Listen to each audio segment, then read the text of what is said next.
खलिस्तानी आतंकवादी गुरवंत सिंह पन्नू की हत्या की साजिश को 10 महीने से ज्यादा का वक्त बीत चुका है।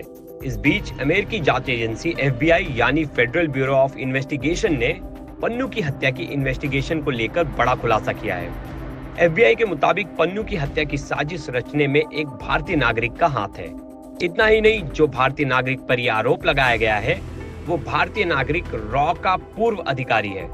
अमेरिकी जांच एजेंसी FBI ने जिस शख्स पर आरोप लगाया है उसका नाम विकास यादव है, जिसे कोर्ट में जमा किए गए दस्तावेजों में CC1 कहकर संबोधित किया गया है। इस बीच FBI की तरफ से एक पोस्टर भी जारी किया गया है जिसमें विकास यादव की 3 तस्वीरों को दिखाकर उसे वांटेड बताया गया है।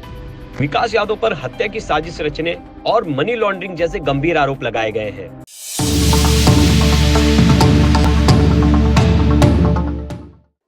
भारत और कनाडा के जो रिलेशंस थे, जो ताल्लुकात थे, वो तो पहले ही खराब हो चुके थे। इसके बारे में पिछले हफ्ते हम लोगों ने बहुत डिटेल में चर्चा भी की। लेकिन अब भारत और अमेरिका के ताल्लुकात खराब हो गए हैं, तो अब इस पर चर्चा होनी चाहिए।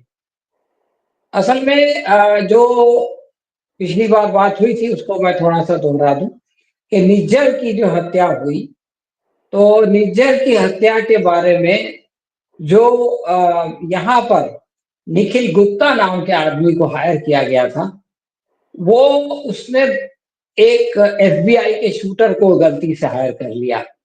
तो वो डबल एजेंट था, मतलब वो इनका भी एजेंट था, रॉ का भी एजेंट था और FBI का भी एजेंट था। तो वो बेसिकली उनका एजेंट था। तो उसको ये खबरें हैं कि निखिल गुप्ता ने ये बता दिया कि हम ही ने निज्जर को मारा। तो ये एक बहुत बड़ा सबूत है।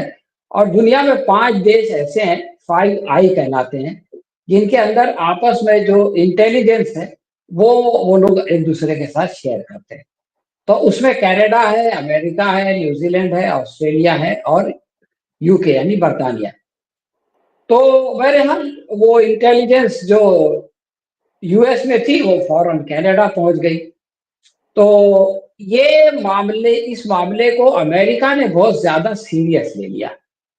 देखिए, विकास यादव का जब मामला आया, निखिल गुप्ता को नवंबर में पिछले साल पकड़ा गया और उसने बताया कि विकास यादव नाम का एक आदमी जो CRPF में था और उसके बाद रॉ में आया, वो उसको डायरेक्शन देता था और उसके डायरेक्शन पे वो USA में काम करता था। और अब इस विकास के मामले को US ने बहुत सीरियस ले लिया। कनाडा को तो भारत ने कोई लिफ्ट नहीं दिया और ये कहा कि ठीक है, राजनयिक निकाल देंगे और हमने कोई सबूत नहीं बताया वगैरह वगैरह। लेकिन विकास यादव के बारे में भारत ये नहीं कर सका और यहाँ पर एक कमेटी बनाई गई। पहली बात तो विकास यादव को रॉ से वापस भेजा गया CRPF और उसके बाद CRPF से उसको निकाला गया। और विकास यादव के बारे में ये खबर भी आई कि उसके ऊपर पिछले साल दिसंबर में एक फिरौती का मामला दिल्ली में भी दर्ज हुआ और वो उसके लिए जेल भी उसको जाना पड़ा और वो जमानत पे बाहर है। तो लेकिन उसके बाद जो कमेटी जो काम कर रही थी विकास यादव के ऊपर, वो वॉशिंगटन गई अमेरिका को समझाने के लिए। देखिए ये कितनी सीरियस बात है। और वो कमेटी अभी वॉशिंगटन में ही थी कि विकास यादव के खिलाफ 2 FIR दाखिल हो गई। तो पहली जो FIR थी उसमें तो उसके पर्सनल डिटेल बताई गई और वो कोर्ट में से निकली है कि भाई वो ये सरकारी मुलाजिम था और CRPF में था वगैरह वगैरह, उसके वजन इतना है, उसकी हाइट इतनी है, उसकी आंखें ऐसी है, उसके बाल ऐसे। दूसरी जो FIR है उसमें उसका निखिल गुप्ता के साथ जो कनेक्शन है वो बताया गया कि उसने जो है वो निखिल गुप्ता से कहा और ये बताया गया कि पुन्नू के अलावा एक और भी आदमी था जिसकी की हत्या ये यादव करवाना चाहता था। और फिर जो बातें आगे बढ़ी, ये कहा गया कि इसमें बिश्नोई है, बिश्नोई के अलावा इसमें गृह मंत्रालय का पहले नाम आया, वॉशिंगटन पोस्ट में पहले अमित शाह का नाम आया और अब जो FIR है, बल्कि चार्जशीट है, उस चार्जशीट में ये कहा गया कि विकास यादव का संबंध जो है वो इससे है, यानी प्रधानमंत्री के दफ्तर से है। इसलिए कि रॉ जो है वो प्रधानमंत्री के उससे दफ्तर से काम करता है। तो यानी वो लोग इस मामले को बढ़ा के रॉ तक ले गए, गृह मंत्रालय तक ले गए और अब प्रधानमंत्री तक ले गए। तो इससे मालूम, और हमारा जो शिष्टमंडल वहां बैठा है उसकी मौजूदगी में ले गए। इसका मतलब यह है कि इस मामले को अमेरिका बहुत सीरियस ले रहा है और इसको बहुत बुरी तरह से एक्सप्लॉइट कर रहा है। आप ये समझे कि अभी कल से जो है वो ब्रिक्स का एक सम्मेलन होने वाला है काजान में, और वो बहुत अहम सम्मेलन है।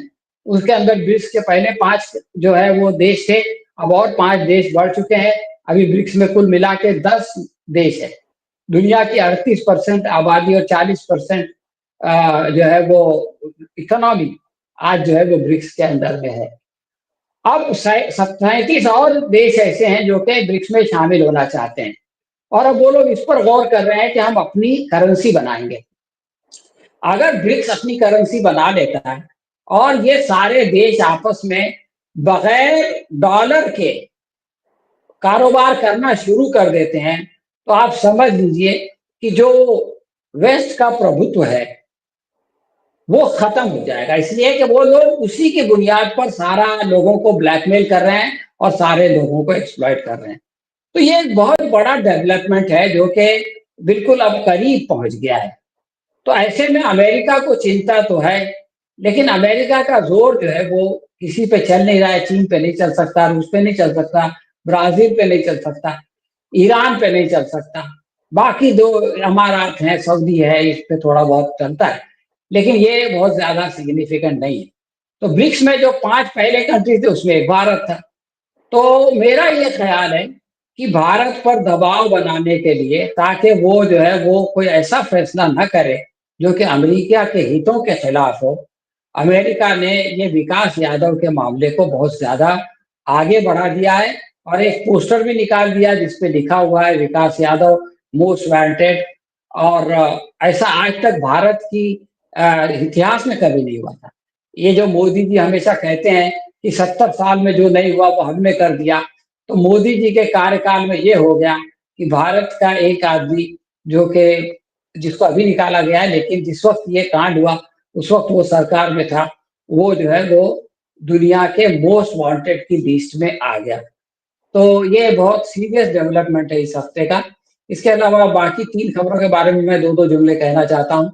बहराइच में वो जो है वो पहले तो पुलिस फेल हुई और उसकी वजह से वो कांड हुआ, वो लड़का चढ़ गया, फिर उसकी हत्या हो गई। लेकिन उसके बाद उसको योगी जी ने कैपिटलाइज करने की कोशिश की, और फिर ये कि वो इनकाउंटर का मामला हुआ। इनकाउंटर के मामले से फिर इनको लगा कि हम जो अभी उपचुनाव होने वाले हैं उसमें नहीं जीत सकते, तो इन्होंने बुलडोजर भेज दिए और 23 घरों को गिराने का वो जो है वो लगा दिया। तो इसके खिलाफ लखनऊ कोर्ट का एक बहुत अच्छा फैसला आया है, और लखनऊ की जो बेंच है इलाहाबाद हाई कोर्ट की, उसने ये कहा कि आप 3 दिन में लोगों को निकलवा रहे हैं, ये सही नहीं है और इसकी हम आपको इजाजत नहीं दे सकते। तो ये बहुत अहम फैसला है जिस पे रोक लगी है। उनको 15 दिन का टाइम दिया गया जवाब देने के लिए, और सरकार से कहा गया कि आप ये बताएं कि क्या सिर्फ वही 23 मकान ऐसे हैं जो सड़क पे हैं। ये लोग मीडिया में तो कहते हैं कि हम जो है वो बुलडोजर जस्टिस कर रहे हैं, हालांकि वो एक इनजस्टिस है। और कोर्ट में जाके कहते हैं कि उन्होंने इंक्रोचमेंट किया है, यानी दो मुंह की बात। तो कोर्ट ने जो है इसके ऊपर रुकावट लगाई, ये बहुत अच्छी बात है। इसी तरह से इन लोगों ने योगी सरकार ने ये कहा था कि ये जो मदरसे हैं उनको भी हम जो है वो अनुदान देना बंद कर देंगे। तो सुप्रीम कोर्ट ने यह फैसला उसको भी रोक लगा दी और ये कहा कि आप इसको बंद नहीं कर सकते और उसकी आगे सुनवाई होगी। इसी तरह से सुप्रीम कोर्ट ने एक 2000 मतलब 14 साल पुराना, बल्कि 14 नहीं 16 साल पुराना, 2012 से एक पिटीशन जो है वो नागरिकता के बारे में पेंडिंग थी आसाम की। और वो लोग कह रहे थे कि ये जो 1966 वाली बात है, 1971 वाली बात है जो राजीव गांधी अकॉर्ड के नतीजे में की गई थी, वो गलत है और वही 1951 वाला मामला जो है वो होना चाहिए। तो उसको भी सुप्रीम कोर्ट ने गलत कहा। उसने कहा कि नहीं, जो कुछ असम अकॉर्ड में हुआ था वो सरकार का उसका अधिकार था और वो होना चाहिए। और सुप्रीम कोर्ट ने ये भी कहा कि हमको जो है लोगों के साथ जियो और जीने दो के उसूल पे काम करना चाहिए, जो लोग हमारे साथ रह रहे हैं, उनके दुश्मन नहीं बनना चाहिए बल्कि उनके दोस्त बनना है। तो सुप्रीम कोर्ट ने उस बारे में भी एक अच्छा फैसला किया है। आखिर में आज एक खबर आई है कि चंद्रचूड़ साहब ने अपने गाँव में एक स्पीच दी और उन्होंने कहा कि राम जन्मभूमि का जो फैसला मैंने लिखा, उस पे मेरे को बहुत ज़्यादा सोच विचार की ज़रूरत पड़ी। फाइनली मैंने उसको जो है वो भगवान पे छोड़ दिया और 3 महीने के बाद तो इससे ये बात तो समझ में आती है कि उस फैसले के ताल्लुक से जो गिल्टी कॉम्प्लेक्स उनके अंदर है, उसको वो किसी न किसी तरह से अब उसका इज़हार कर रहे हैं। मतलब ये कह रहे हैं कि वो फैसला मेरे लिए करना आसान नहीं था, बहुत मुश्किल था और हर आदमी की एक अंतरात्मा होती है। जब वो कोई गलत फैसला करता है, जब कोई वो इंसाफ के खिलाफ फैसला करता है, न्याय के खिलाफ फैसला करता है, तो उसकी अंतरात्मा उसको टोकती है, रोकती है। तो उस तरह की कैफियत है जो कि जिसका इज़हार अभी चंद्रचूड़ साहब ने किया है, देर आया दुरुस्त आया। फैसला तो नहीं बदल सकता, लेकिन ये कि उनको एहसास हो रहा है कि शायद उन्होंने वो फैसला सही नहीं किया था। बहुत-बहुत धन्यवाद। धन्यवाद सलीम भाई। निश्चित रूप से सरकार, प्रधानमंत्री कार्यालय और प्रधानमंत्री की सरकार, मोदी सरकार कटघरे में है, भारत कनाडा विवाद को भी लेकर और अन्य मामलों को भी लेकर।